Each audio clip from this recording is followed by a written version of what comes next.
وہ کسی ایک عمارت پہ حملہ نہیں تھا، وہ کسی ایک شخص پہ حملہ نہیں تھا، وہ کسی ایک ادارے پہ حملہ نہیں تھا، وہ پورے کا پورا جو ریاست کا تصور ہے وہ اس تصور پہ حملہ تھا. تو اس کے تحت قوانین موجود ہیں، اور ان قوانین کے تحت کچھ لوگوں کو گرفتار کیا گیا، کچھ پہ انویسٹیگیشن ہوئی ہیں، کچھ پہ چل رہی ہیں. تو ہمارا اور اس نگران حکومت کا ماننا ہے کہ اس کو اپنے نیچرل اور آرگینک فلو کے تحت چلنا چاہیے اور کنکلوڈ ہونا چاہیے. آپ نے کہا کہ نیچرل اور آرگینک انداز میں کنکلیوڈ ہونا چاہیے. 9 مئی میں بہت سے ایسے لوگ ملوث ہیں جو کہ اس وقت منظر عام پر نہیں ہیں، کچھ لوگ ضرور جیلوں میں ہیں، کچھ لوگ بیرون ملک ہیں. تو ان کے خلاف کارروائی کے لیے جو انٹرنیشنل فورمز کو رجوع کرنے کی کوشش ہے، کیا وہ آپ کی حکومت نے کی؟ دیکھیں، اسپیسیفک کسی انڈیویجول پہ تو میں آپ کو نہیں بتا سکتا، لیکن یہ ضرور ہے کہ جہاں جہاں ہمارے لافل انداز میں ہم ان کو پرسو کر سکتے ہیں وہ ہم کر رہے ہیں. بالکل ٹھیک. ایک اس ساری سچویشن میں سوشل میڈیا پر اداروں کے خلاف پروپیگنڈا بھی ہمیں نظر آیا، اور ان کی باقاعدہ اس کی سہولت کاری بھی بہت کی گئی. آپ کی حکومت نے کوئی مؤثر کارروائی کی اس ساری سچویشن کو روکنے کے لیے، یا آپ اس میں چونکہ کہا جاتا ہے کہ سوشل میڈیا کی کنٹرول پاکستان میں نہیں ہے، باہر ہے، تو اس میں آپ سمجھتے ہیں کہ اس حد تک کامیاب نہیں ہوئے؟ دیکھیں، اس کے لیے پورا پلان موجود ہے. میں آپ کو ایک عرض کر دوں کہ سوشل میڈیا نے ریگولیٹ ہونا ہے، اور جو غلط عادتیں ہماری ڈیولپ ہو چکی ہیں وہ جتنی جلد ان لرن ہو جائے اتنا ہی سب کے حق میں بہتر ہوگا. اور ہماری نیشنل فائر وال جو ہے وہ بہت جلد سامنے آ جائے گی، اور اس کے بعد پاکستان کے جو بھی حکومت ہوگی وہ اس بہتر پوزیشن میں ہوگی کہ اسپیسیفکس میں جاتے ہوئے وہ اس کو ٹیکنالوجی میں آنسر کریں گے، پالیسی میں نہیں کریں گے. اور یہ جو ہیجان کی کیفیت ہے، اس کی بہت زیادہ بڑی شیلف لائف نہیں ہے، یہ ختم ہونے جا رہی ہے. آپ نے کہا کہ سوشل میڈیا کو کنٹرول ہونا چاہیے ہے. کنٹرول میں کہہ رہا ہوں ریگولیٹ. اوکے، سوری، میں جملہ غلط سمجھا. ریگولیٹ، جیسے آپ نے کہا کہ SIFC اور دیگر چیزوں پہ آپ کی گورنمنٹ انیشیٹیوز لے کر آگے بڑھ رہی ہے، تو اس میڈیا کو اور سوشل میڈیا کو ریگولیٹ کرنے کے لیے بھی کوئی ابتدائی فریم ورک آپ کی حکومت نے بنانے کی کوشش کی؟ وہ ہم سے پہلے والی حکومتوں نے بھی اس پہ کام کیا ہے. ہم نے، لیکن اس میں بڑے اعتراضات بھی آئے، جرنلسٹ یونینز نے اعتراضات کیے، اخباری مالکان کو اعتراضات رہے، وہ کامیابی نہیں ہو سکی. تو اب آپ نے کوئی نئی چیز کی ہے یا اسی کو امینڈ کر رہے ہیں، جیسے کہ پیکا کے لاز ہیں یا دیگر چیزیں؟ میں آپ کو یہ عرض کر رہا ہوں کہ لا تو ظاہر ہے جب پارلیمان آئے گا وہی انیکٹ کریں گے. تو لہٰذا وہ پارلیمنٹ اور سول سوسائٹی، جرنلسٹ کے جو باڈیز ہیں ان کے بیچ میں میرے خیال میں نیگوشیٹ ہوگا، کمیونیکیٹ ہوگا، جو بھی وہ پرائمرلی وہ تو ان کا کام ہے. لیکن میں نے آپ کو بتایا کہ جو ٹیکنالوجی بیسڈ سلوشن ہے، جو ٹیکنالوجی جن تھریٹس کا اور جن چیلنجز کا ہمیں سامنا ہے، وہ میکانزم کیسے ڈیزائن ہو، اس پہ ہم کام کر رہے ہیں، اس پہ کام جاری ہے. کاکڑ صاحب، آپ چونکہ کیئرٹیکر پرائم منسٹر بننے سے پہلے سینیٹر بھی رہے، لیکن اس سے پہلے جیسے میں نے آپ سے 2007 کی بات کی، میرے لیے انوار الحق کاکڑ ایک عام آدمی ہیں. جس دن وہ کیئرٹیکر پرائم منسٹر بنا، بہت سے لوگوں نے آپ کے اس بننے پر ستائش کی، کچھ لوگوں نے تنقید بھی کی، لیکن میرا یہ لفظ تھا کہ میرا پرائم منسٹر ایک عام آدمی کا پرائم منسٹر، چونکہ وہ عام آدمی میری کلاس سے آ رہا ہے. کیا آپ کو لگتا ہے کہ اپنی اس جرنی میں پاکستان کی پالیٹکس میں ایک عام آدمی کے لیے کوئی جگہ ہے؟ دیکھیں، اگر میں آپ کو یہ کہوں کہ عام آدمی کے لیے جگہ ہے یا کہوں نہیں ہے، تو دونوں صورتوں میں شاید پارشلی درست ہوگا. مکمل ہاں یا نا میں اس کا شاید جواب نہ ملے. میں خود ایک عام آدمی کی پرائم ایگزامپل ہوں، جو اس جرنی میں پاکستان کے جو ایگزیکٹو ہے اس میں سب سے اہم عہدے تک پہنچا ہوں. میں کیسے کہہ سکتا ہوں کہ نہیں یہاں پہ گنجائش نہیں؟ گنجائش تو موجود ہے، کم ہے. لیکن ایک آرگیومنٹ یہ ہے کہ سیاسی جماعتوں نے وہ اسپیس نہیں طرف آ رہا تھا کہ میں کم ہے، اور پولیٹیکل پارٹیز میں وہاں پہ بھی آپ کو نظر آتے ہیں. مختلف جماعتوں میں آپ دیکھیں، قمر زمان قاہرہ صاحب، سعید غنی صاحب، آپ کو مفتی شکور شہید ہو گئے، JUI سے تھے. میں ان ساروں کو مڈل کلاس اور لوور مڈل کلاس کے ریپرزنٹیشن، احسن اقبال صاحب یا اور کئی نمایاں نام ہیں مختلف جماعتوں میں ہیں. PTI میں اس طرح کے کئی بہتر نام ہیں. تو یہ آپ کو جگہ جگہ نظر آتے ہیں. لیکن ایشو یہ ہے کہ جو بڑا چیلنج ہے وہ یہ ہے کہ چونکہ جماعتوں میں خود انہرنٹ ڈیموکریسی کے تحت تو وہ ایوالو ہوئی نہیں ہے ابھی تک. جو ہے نا انڈیویجول کا انفلوئنس بہت زیادہ ہے ہر ریسپیکٹیو جماعت پہ, چاہے وہ دینی جماعتیں ہوں یا دوسری سیاسی جماعتیں ہوں. اب یہ سیاسی جماعت کا رکن بننا, پھر ان اراکین کا عہدوں تک پہنچنا, وہ ایک الیکٹورل ایکسرسائز کے نتیجے میں ہو, وہ کسی کی نامینیشن کے ذریعے نہ ہو, یہ بذات خود سیاسی جماعتوں نے بھی یہ سفر کرنا ہے. اور میں سمجھتا ہوں ایون یہ جو سپریم کورٹ کا حالیہ فیصلہ ہے وہ اس میں بڑا مددگار ثابت ہوگا. وہاں پہ پھر میرے خیال میں جو جس کلاس کا ہم ذکر کرتے ہیں ان کو زیادہ بہتر مواقع ہیں ان کو ملیں گے, اور سیاسی جماعتیں بھی ایوالو ہوں گی آہستہ آہستہ اس طرف. کیئر ٹیکر پرائم منسٹر بننے سے پہلے بھی ہم نے دیکھا کہ 9 مئی کے جب معاملات تھے تو آپ نے اس پہ ایک واضح موقف لیا. کیئر ٹیکر پرائم منسٹر آپ اس کے بعد بنے, لیکن پی ٹی آئی کے ساتھ گزشتہ اگر میں 1.5 دہائی کے انوار الحق کاکڑ کے سفر کو دیکھتا ہوں تو اس 1.5 دہائی میں کوئی 6-7 سال بڑا گڈ ریلیشن مجھے پاکستان تحریک انصاف کے ساتھ انوار الحق کاکڑ کا نظر آتا ہے. لیکن پھر اچانک جسے کہتے ہیں جو بھی صورتحال پیدا ہوئی, آپ کو لگتا ہے کہ اب بھی پی ٹی آئی میں ایک اچھی سوچ کے لوگ موجود ہیں, یا آپ کو لگتا ہے کہ 9 مئی کے بعد سچویشن تبدیل ہو چکی ہے؟ نہیں, میں 9 مئی بہت مخصوص لوگ ہیں جو کہ اس میں انوالو ہیں. مجھے نہیں پتہ ان کی تعداد کتنی ہے, 100 ہے, 200 ہے, 500 ہے, لیکن تمام کی تمام جماعت کو تو آپ ایک سویپنگ سٹیٹمنٹ کے ساتھ یا اس کو اس اینگل سے ڈائیورس نہیں کر سکتے ہیں پاکستان سوسائٹی سے کہ جی یہ سارے کے سارے جو ہیں وہ رائٹرز تھے یا سارے کے سارے جو ہے نا وہ فسادی تھے. بہت سارے ہمدردیاں لوگوں کی بہت ساری جینوئن ریزنز کے تحت ہوتی ہیں. اب اس کو کیٹر فار کرنا پڑتا ہے, اس کو اپریشیٹ کرنا پڑتا ہے. میرا نہیں خیال, باقی میرا موقف جو 9 مئی کے حوالے سے وہ بالکل میری کنسیڈرڈ اوپینین ہے. میں کیئر ٹیکر پرائم منسٹر, اللہ نے مجھے یہ موقع دیا, میں اللہ کا بڑا شکر گزار ہوں. لیکن شکر ہے میں آن ریکارڈ شاید 10th یا 11th 2 پریس کانفرنسز کوئٹہ اور اسلام آباد کوئٹہ میں کی پہلے, اور 9th میں آئی واز ان کوئٹہ. تو میں نے وہ یا شاید 2-3 دن کے بعد کچھ دوسرے دن آپ نے کوئٹہ دوسرے دن یا تیسرے دن میں نے کی تھی. اور اسی دن میں نے جو اپنی پبلک پوزیشن تھی I was very critical of that. جو کچھ انہوں نے کیا تھا مجھے پتا تھا کہ یہ ریاست کے تصور پر حملہ ہے.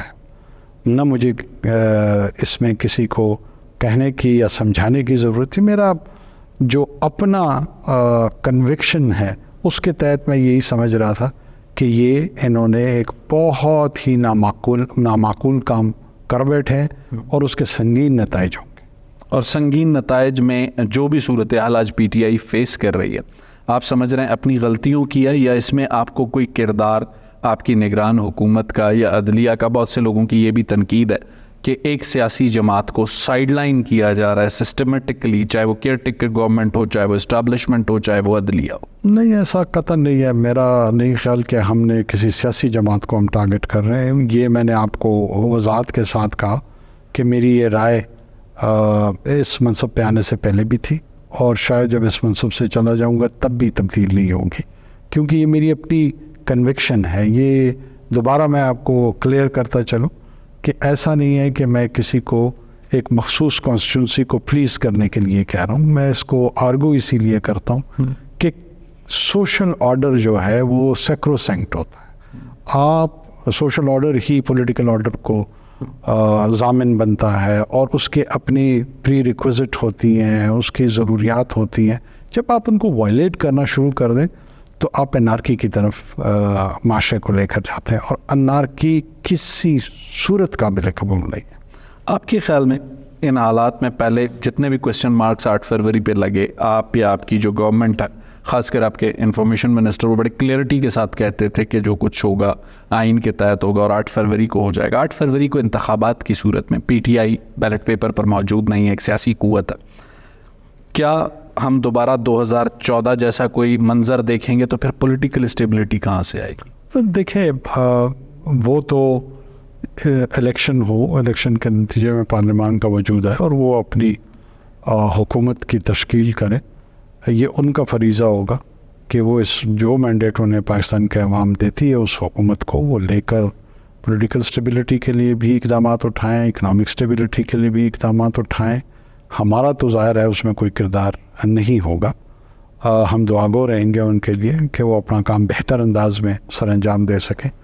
باقی اگر کوئی اس بنیاد پہ آپ کو ڈراتا ہے کہ میرے اندر یہ قوت موجود ہے کہ میں انسٹیبلٹی کنٹینیو کرواؤں گا, پھر اس کے لیے قوانین موجود ہیں, قوانین کی انفورسمنٹ کا طریقہ کار موجود ہے, اور ساتھ میں پولیٹیکل انٹرونشنز کے آپشنز بھی موجود ہیں. وہ دونوں چیزیں ساتھ ساتھ چلیں گی. میرے خیال میں جو بھی آنے والی حکومت ہوگی وہ کر لے گی اس کو ایڈریس. آپ کو لگتا ہے کہ اسٹیبلٹی 8 فروری کے بعد آ جائے گی؟ مطلب 8 فروری نہیں, جب بھی جس وقت بھی ہوا, جب نئی حکومت آتی ہے شروع میں ظاہر ہے اس کو سمجھنے میں, رسپونڈ کرنے میں نئے چیلنجز ہوتے ہیں, وہ تھوڑا سا اپنا وقت لیتے ہیں.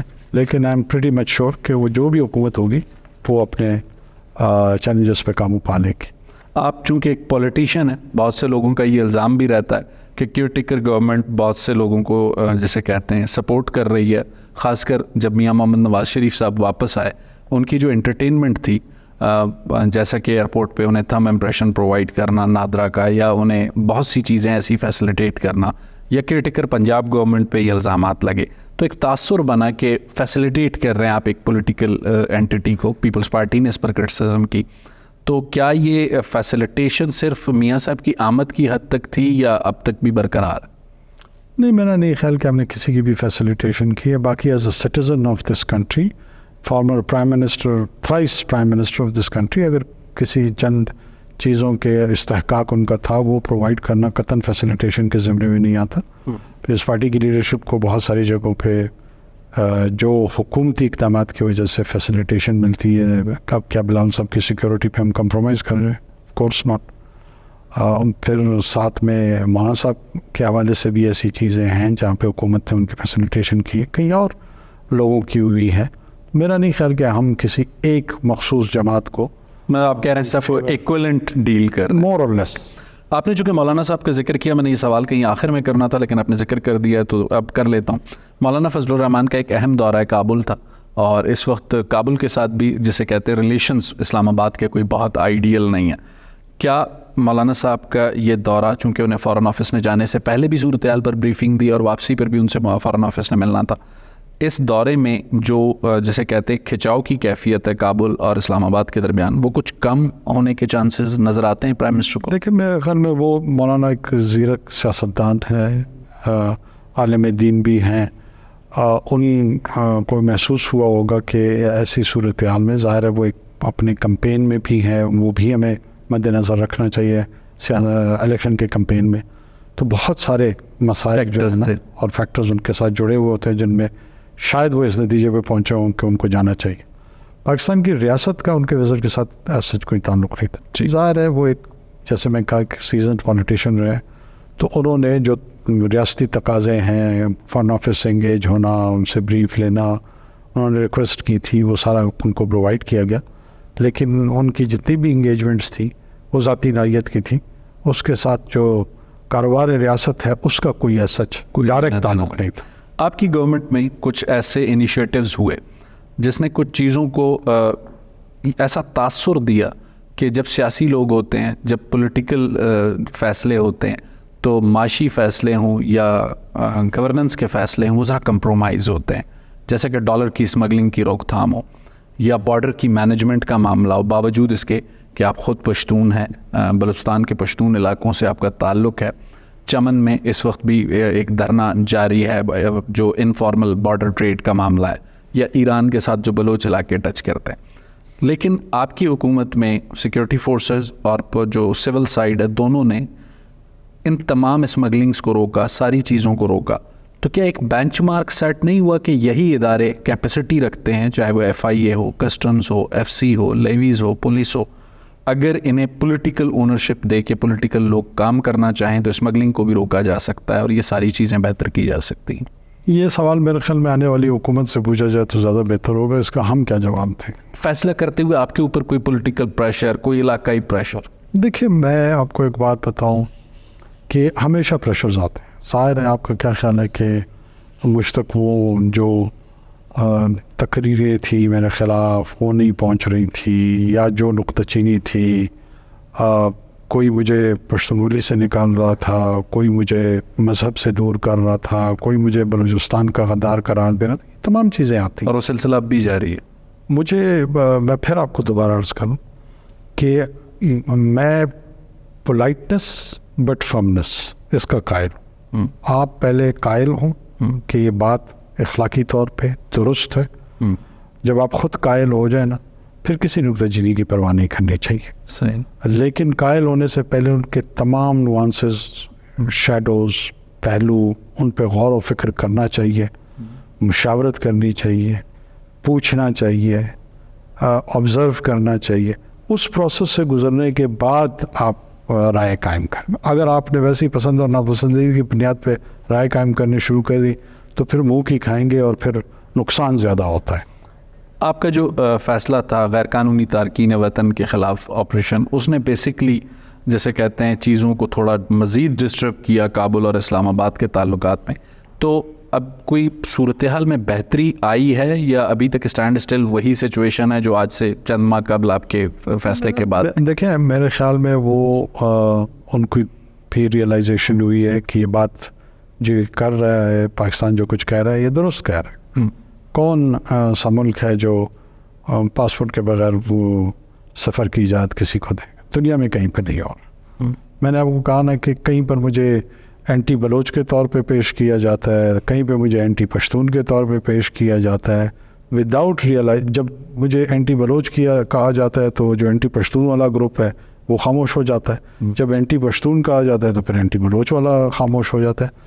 نہ میں اینٹی بلوچ ہوں، نہ میں اینٹی پشتون ہوں. میں سمجھتا ہوں کہ میں پرو ریاست پاکستان ہوں. میں چونکہ پاکستان کی ریاست کی زبان کو اور ویکیبلری کو سمجھنا چاہتا ہوں اور اس سمجھ بوجھ کی بنیاد پہ اس کا اظہار کرنا چاہتا ہوں، تو اس لیے اس قسم کی نکتہ چینی آتی ہے.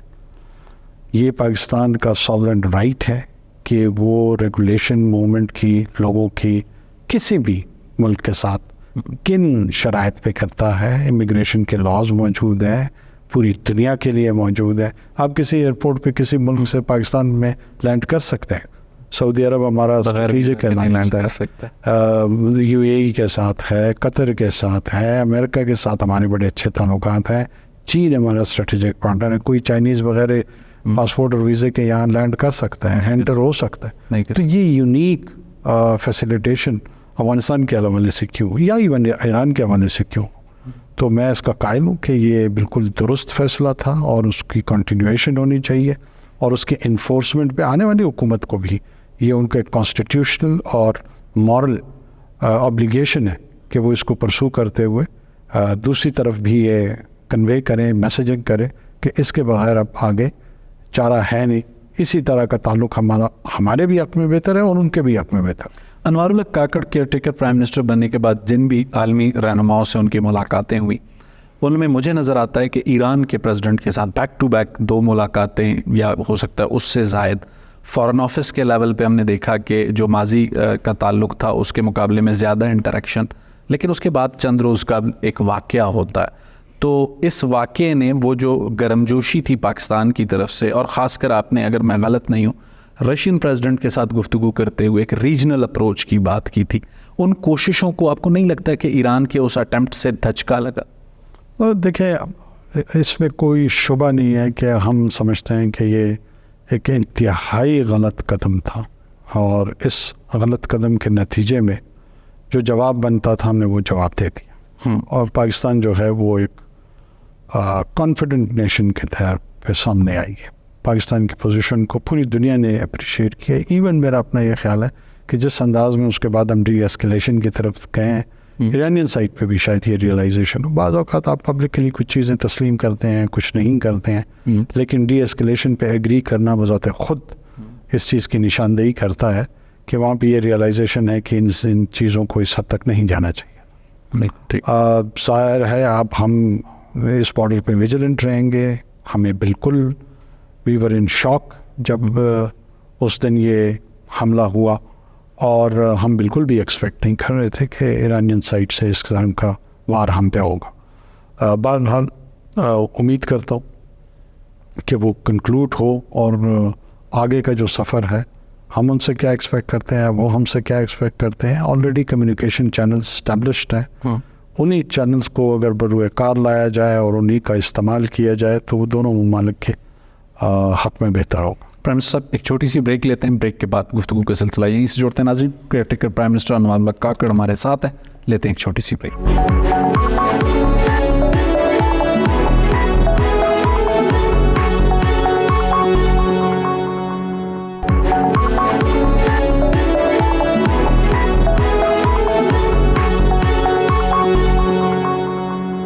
ویلکم بیک ناظرین, کیئر ٹیکر پرائم منسٹر ہمارے ساتھ ہیں. چونکہ ایران پر بات ہو رہی تھی, میرا ایک سوال رہتا تھا, بیچ میں بریک لینی پڑی. بہت سے لوگوں کا یہ خیال تھا کہ یہ جواب دینے کی ضرورت نہیں تھی. کیئر ٹیکر پرائم منسٹر چونکہ سویلین سائٹ کو لیڈ کر رہے تھے, آرمڈ فورسز, کیا ایسی وجہ بنی کہ جواب دینے کا فیصلہ کیا گیا؟ میں آپ کو, مجھے حیرت ہوتی ہے کہ یہ کون سے لوگ ہیں جو کہتے ہیں کہ بہت سے لوگوں نے اس پہ ٹویٹس کی ہیں باقاعدہ کہ نہیں کرنا چاہیے تھا. کیا کرتے. ان کا خیال تھا کہ ریسٹرینٹ کا مظاہرہ کرتے اور چیزوں کو آگے بڑھاتے. وہ ٹھیک ہے, ان کی رائے ہوگی. دیکھیں, پاکستان کی سورینٹی وائلیٹ ہوئی, اور پاکستان کی جب سورینٹی کوئی ایک ملک وائلیٹ کرتا ہے, اس خطے میں آپ کے جو دوست اور دشمن جتنے ہیں وہ آپ کو کلوزلی آبزرو کر رہے ہوتے ہیں. ظاہر ہے جتنے بھی افراد ہیں ان میں سے کسی کا کوئی ملٹری ڈاکٹرائنز کا شاید بیک گراؤنڈ نہیں ہے, وار اسٹریٹجیز کو وہ نہیں جانتے ہیں. اس ڈیفنس ڈومین میں اس کی جو امپلیکیشنز ہوتی ہیں, یہ بیٹھے بیٹھے رات کو خیال آ جاتا ہے, ایک ٹویٹ کر دیتے ہیں اور پھر یہ سمجھتے ہیں کہ اس کو انفارمڈ اوپینین کے طور پہ ٹریٹ کیا جائے. یہ انفارمڈ اوپینین نہیں ہے, یہ محض اوپینین. انفارمڈ اوپینین کوئی فارمر آرمی چیف نے کہا ہو, فارمر ریٹائرڈ جنرلز نے کہا ہو, ایئر فورس کے جو کوئی ریٹائرڈ یا فارن آفس سے ریلیٹڈ ہو, یا فارن آفس سے بھی ایون ریٹائرڈ لوگوں میں سے کسی نے کہا ہو, وہ بھی میری نظر سے تو نہیں گزرا. لیکن ویسے لوگوں کی خواہش ہو کہ نہیں, کسی دوست ملک کا دباؤ یا پریشر تھا کہ آپ جواب نہ دیں, چاہے وہ مڈل ایسٹ سے ہو یا چائنا ہو یا رشیا ہو یا ٹرکی ہو؟ دیکھیں, پاکستان, پہلے تو میں وضاحت کر دوں, اس میں پورا کریڈٹ میں آرمی چیف کو دوں گا کہ یہ برڈن انہوں نے اپنے سر لیا, اور پاکستان کی سورینٹی کو انہوں نے انوائلیبل رائٹ کے طور پہ دیکھا, اور دیکھا نہیں, اس کا اظہار کیا. دوست یا دشمن, when it comes to the question of sovereignty of Pakistan, Pakistan کسی قسم کا پریشر نہیں لیتا. یہ پتہ نہیں لوگوں کے ذہنوں میں کیوں یہ بات نہیں بیٹھتی ہے. وہ چاہے کہیں کا بھی دوست ہو, یہ ہمارا فیصلہ ہوتا ہے, یہ پاکستان کا آرگینک فیصلہ ہوتا ہے, اور پاکستان نے وہ فیصلہ کیا.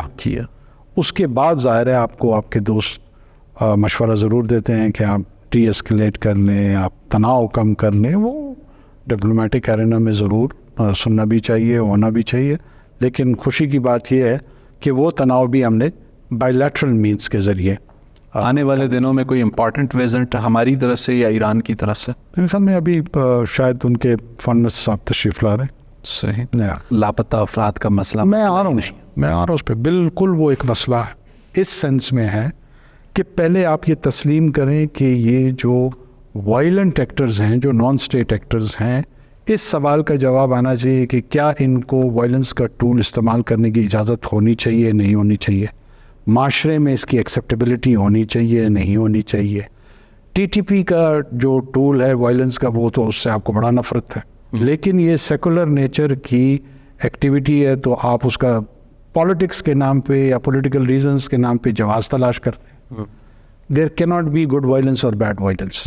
پاکستان میں ایک یونیفارم پالیسی رہے گی.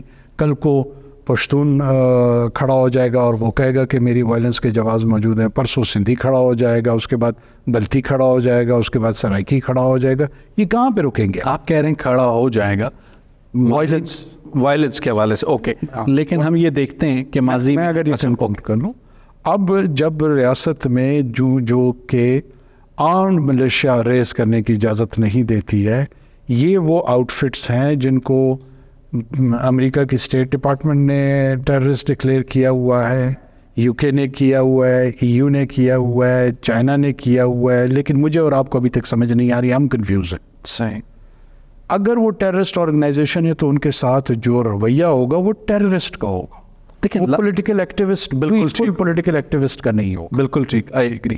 اب جب بھی وہ ایک اس میں جاتے ہیں, آپ ان کو کاؤنٹر کرتے ہیں, آپریشنز ان کے خلاف ہوتے ہیں اور کاروائیاں ان کے خلاف ہوتی ہیں, اس میں بسا اوقات, اب میں اس کو جسٹیفائی نہیں کروں, لوگ کہتے ہیں دیکھیں جی یہ جسٹیفائی کرنا شروع کر دیا, میں اس مسئلے کا ڈائسیکشن کرنے کی کوشش کرتا ہوں. ٹھیک ہے کہ بسا اوقات آپ کے ساتھ ایسے ہوتا ہے کہ آپ پہ الزام لگنا شروع ہو جاتا ہے بطور ریاست کہ آپ لوگوں کو انفورسڈ ڈس اپیئرنس کر, اس کی تعداد کو میگنیفائی کر دیا جاتا ہے, بڑھایا جاتا ہے. اس کی وجہ ہے کیونکہ اگر آپ یہ کہیں کہ 50 لوگ غائب ہیں یا 100 لوگ غائب ہیں, کوئی 5 بھی ہوں, کیوں ہوں, ایک بھی کیوں, لیکن میرا آرگومنٹ سننے کی 8000 پر کیوں کہتے ہیں, یہ 10,000 کیوں کہتے ہیں, کوئی وجہ ہونی چاہیے. اس کی وجہ یہ ہے کہ ایک گروہ آرمڈ اسٹرگل کر رہا ہے, دوسرا گروہ سول سوسائٹی کے نام پہ ہیومن رائٹس آرگومنٹ جنریٹ کر کے UN کے ریڈار کو اٹریکٹ کرانا چاہتا ہے, باقی دنیا کو